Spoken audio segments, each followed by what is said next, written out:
Well, that's the Culprit E. So that's an old airplane tyre. I think they're rated for 350 kilometres an hour or something like that. So I don't think speed was a factor.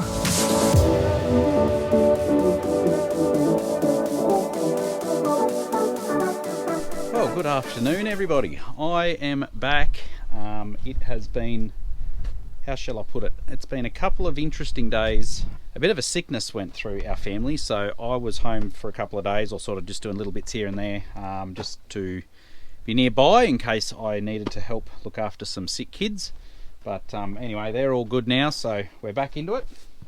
I've just done a bit of finishing up spraying, and I'm just about to actually clean up some of these empty drums here.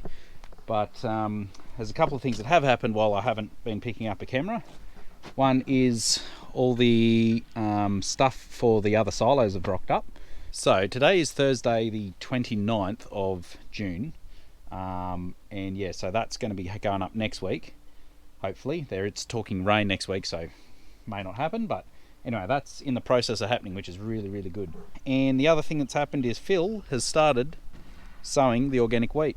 I am just about to, after I clean up these drums, go and take some drone footage of it, because I actually haven't flown the drone for a little while, and the minute I thought about doing that, it started to cloud over, so I'm hoping there'll be a bit of a break in that so I can get some good footage of the organic sowing happening.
The sun came out nicely on this little section anyway. It is clouding up a bit, but in the drone footage you would have seen that it is a bit damp, and I thought I would go into some details of some of the troubles with organic farming. Because there's really only one way to control weeds, we don't run stock and that, which can be used to control weeds as well. But the main purpose of being organic here again, and I have said it in previous videos, is that a lot of this country needs the rocks dealt with, and the best way to do it is to cultivate it up a few times and bring the rocks up, get the rocks out, and then it can be put into normal farming production. But so there's probably another couple of years or so of doing a bit of organic farming. But one of the struggles is that because there's only one way to kill weeds for us, and that is to cultivate, your timing's got to be pretty right, and we're cultivating while we're sowing now to get that flush of weeds through, and we are quite late. Like I said before, it's the 29th of June today, and yeah, ideally the variety we're planting should have been in probably probably middle of May is when it could have been going in. But anyway, it won't matter too much. It's more important to get the weeds sorted and sow at the right time to deal with them. And you will lose a little bit of yield by planting later, but yeah, that's just what you've got to deal with. But because it is so wet, which is just, very wet, which is a good problem. But you'll see all these little weeds that have been chopped up. There's some there that's still got a root on it. Because it's so wet, there'll be plenty of those that are buried, like this one here. He was buried just under the surface, and he's still got all his roots attached, and he's buried under there like that, and there's a good chance that he'll grow again. And that's called transplanting. So basically you're cultivating through moving weeds from one spot to another, and they're growing again because the soil's really wet. Normally when we farm, obviously you go through and spray before you sow, and then you don't sort of have this problem. But that's wouldn't be very good if we did that on the organic stuff. So anyway, Phil's going to come past again. We might get a bit of footage of him going past, as long as I don't get run over here. So the Steiger doesn't seem to be working too hard, which is good. It's just cruising over.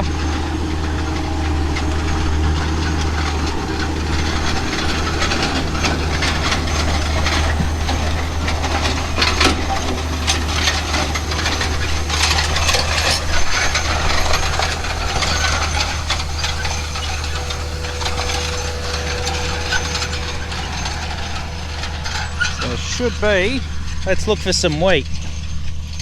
Should be one row right here. There we go. There's one, there's two, there's another one. So that's good. Well, howdy folks, the organic sowing was going quite well till we got a flat tyre, so we'll pull that off and we'll get a new one in the morning, I reckon. Well, that's the Culprit E. So that's an old airplane tyre. I think they're rated for 350 kilometres an hour or something like that. So I don't think speed was a factor, but I think that what tends to happen is the valve stem down here can get knocked with the rocks and stuff. And that's probably what's happened, because the tyres are quite thick. So rarely do you have a puncture with them, but so anyway, I've got Josiah coming up too to help, because it requires some muscles.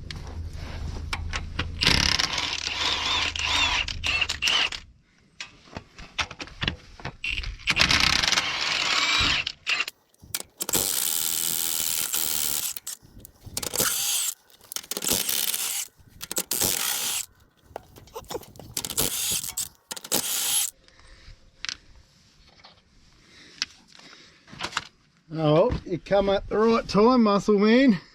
Quick question, we going up and over the whole thing? Depends how strong you are. Oh, yeah. I think that we can either do that or we try and wriggle it. The problem is with the harrows there. You still got to go up and over the harrows though. Yeah. I might try and go up first. If my hose is working.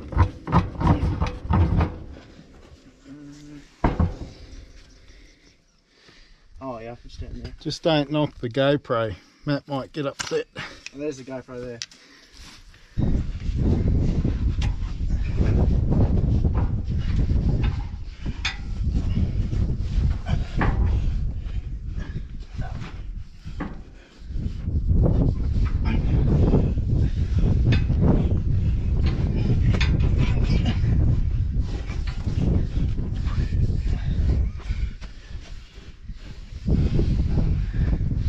Can we roll it over this bar? Yeah.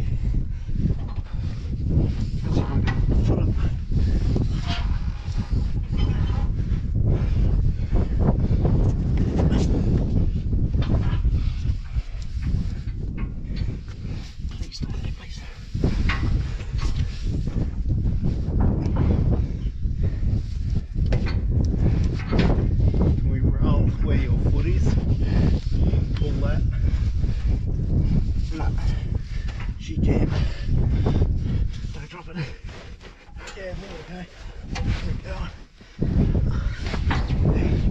rest. You're doing a good job there, mate. I'll start trying now the hard work's done. At least you saw the tyre was flat. Yeah, no, she was pulling a bit heavy, so caught it as it was going down. Ready? Now, we won't say about putting the new one on. Yes! Yeah. Look at that, it stood up, yes! Well, good afternoon, folks. It's about 1 o'clock the following day from when we took the tyre off. We got Dad to go in and get the tyre repaired, so that was nice of him. He just may have got distracted in town talking to a few folks. Those that know him probably would relate to what I'm talking about, but that's good. I'm glad that he can do that at this stage of life. It's a good thing that we're in no rush. We're just in cruise mode. So yeah, they've kept the tyre. It's got a heap of cuts in it and all that, but it's still got good integrity, they reckon. It's about 10 ply or something. It's pretty thick tyre, being an aircraft tyre. And yeah, I think it's from that valve stem getting ripped off, so I've welded a bit of a guard on there so that won't get knocked with the rocks. And yeah, we'll just have to grind that weld off if ever we put a new tube in. But anyway, we'll attempt to put it on. Feeling strong, are ya? Yeah. That's good. Good to hear. We've got our tyre on, so we'll get into it. We'll do a couple of hours today and we'll get over half of the organics done, and then we might just hold off, do the rest after the rain. So we'll have a go.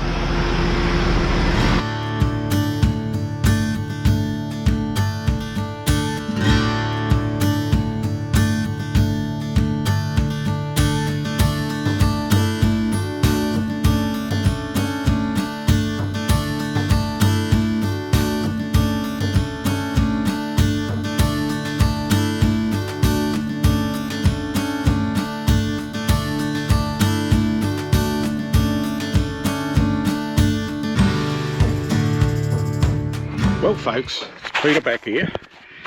It's middle of the afternoon, beautiful day. We're looking for little odd jobs to do while rain's coming. I've got my cousin, my mate here, Ron. Both of us are getting up to a bit of mischief. Well, we're trying to. We're back on the compressors, just seeing if we can work out a way to cool the air before it gets into this van valve. Now, Ron, you've been roped into my ideas. What's going on? What do you think we're doing here? Well, we're putting it through a heat exchanger to take it back to go through. What do you call that thing down there? They call it a van valve. A van, yeah. It's a. Can you hand me those big Stilsons, please, down there? Yeah, down under your feet. He loves. Oh yeah. See how cranky he gets, folks. He's. Oh dear. And he's not getting any better with age either. It's getting worse. So yes, this was a $3,000 part, a new part that we replaced out of the header that Brad drives. It was sitting over in the scrap heap. I fixed it up with a bit of silicone when the core corroded there. I pushed a bit of silicone through, drilled the flutes out and fixed up filled it with the area that had corroded with silicone. And it's been sitting there for a year or so out in the rubbish tip, and I brought it back. There's over 50 kilograms of aluminium in that thing, and I just thought, well, I think it's $70 a metre for copper pipe, and we need, probably, I don't know, 4 or 5 metres in a coil to cool it down sufficiently to go through this valve. So what we're just attempting to do, and like, we hope you guys get a bit of fun, because what we're doing is completely ridiculous. You wouldn't do it on a commercial side at all, but we're just two old guys. One's older than the other, aren't we, mate? Oh, definitely. And we're just having a bit of fun, seeing if we can retrofit and do it at a minimum cost. So hopefully we all learn a bit, and all you folks will learn what not to do, perhaps. Anyway, we'll see if we can get a bit of time lapse going here, and we're hoping we might be able to get the whole thing working without a lot of expense and input. This is just resting up against the shed here. The point of balance is still 2 or 3 inches over. It's quite heavy. It's not going to move, but it's a proof of concept idea. We'll see how it goes, and if it works well, it hadn't cost us anything, and then we can go to a more permanent status. But anyway, we'll see how we go, folks. We've got to work out some place to put you.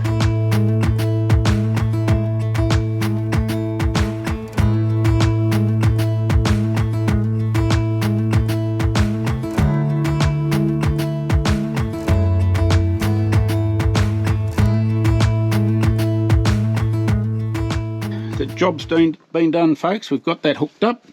I'm just going to run the heat gun over things just to make sure. We'll do a test on 14 degrees Celsius, 16, so that's near enough. 13. So nothing's been running this morning.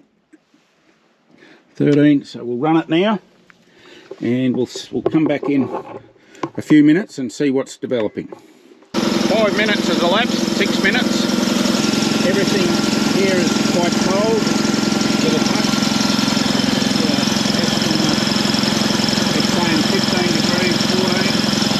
Coming out of the compressor is, oh, it's gone silly, and it's about 90 to 100. Then up here is still high pressure, high temperature, 70, 80, 90. Now that's hotter than that. I don't know why it's not reading the aluminium. Don't want to read that properly. Anyway, it's very warm to touch. I cannot hold it on there for more than a second. So it's very hot. The heat is transferring itself down the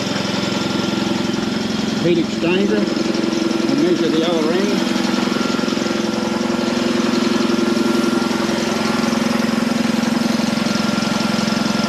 Saying 14. That's saying still 15. It's still very cold. It's the same temperature as before to the hand anyway.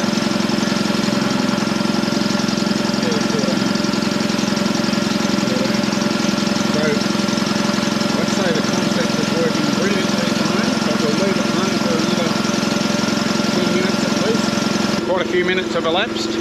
The system seems to be stabilised at the moment. So we've got nearly 100 degrees Celsius coming in as it was before. I think we've done this. Oh, there we go. 90. Around about 90 degrees there. Doesn't seem to register on this aluminium for some reason. It's very hot, you can't hold it. The heat is transferring 2/3 of the way up to the other end. You can feel very markedly the point where it seems to, the heat's taken out. So it's warm there, just warm though, and it's getting cooler. And here,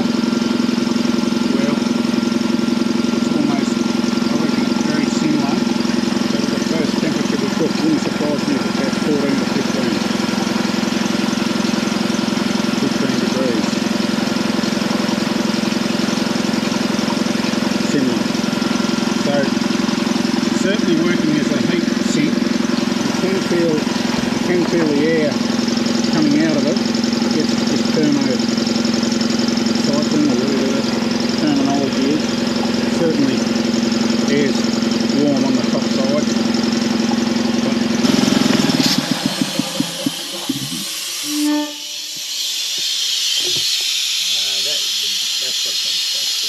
Yeah, so that's just bleeding all the time.